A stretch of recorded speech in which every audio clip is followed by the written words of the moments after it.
Hello everyone, welcome to our channel Lawless. Myself Ritik, a final year law student from Faculty of Law DU, and today we will be continuing our series of landmark judgment, specifically of CRPC, with the case title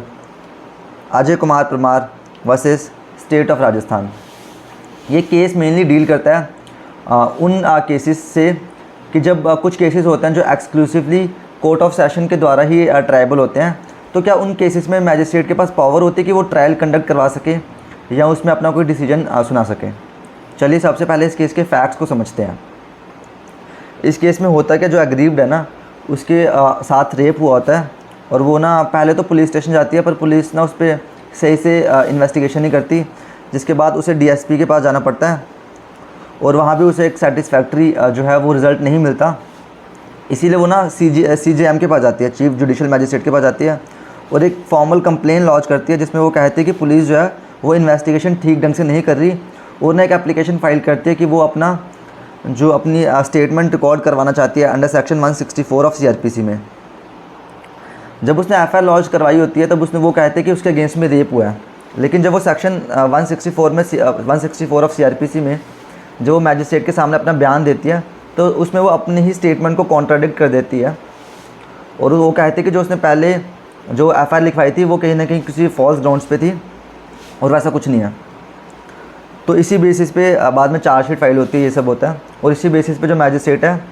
वो जो accuse होता है उसे equity कर देता है। लेकिन ना जो पब्लिक प्रोसिक्यूटर है ना, वो इस चीज़ से सेटिस्फाई नहीं होता और वो कोर्ट ऑफ सेशन में जाते हैं वो सब इस ग्राउंड पे,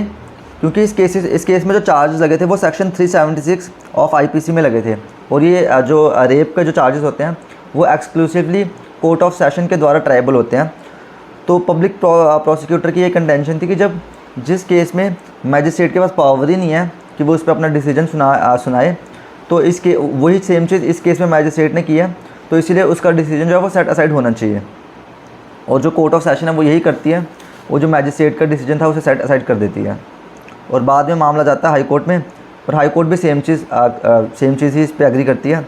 कि मैजिस्ट्रेट के पास पावर नहीं थी इस केस में, और अपील के थ्रू ये मैटर जाता है सुप्रीम कोर्ट में,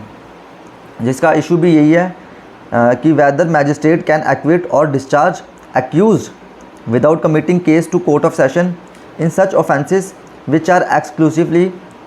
tribal by court of session. कि जिन केसेस में जो एक्सक्लूसिवली कोर्ट ऑफ सेशन के द्वारा ही ट्रायबल हैं, क्या उसमें मैजिस्ट्रेट एक्विट या डिस्चार्ज कर सकता है किसी को, जिसमें सुप्रीम कोर्ट जो है कुछ अपनी ऑब्जर्वेशन सुनाती है। चलिए उन्हें एक एक करके पढ़ते हैं। पहले तो इसमें कोर्ट बोलती है कि जो ऑफेंसेस जो exclusively triable by court of session है ना,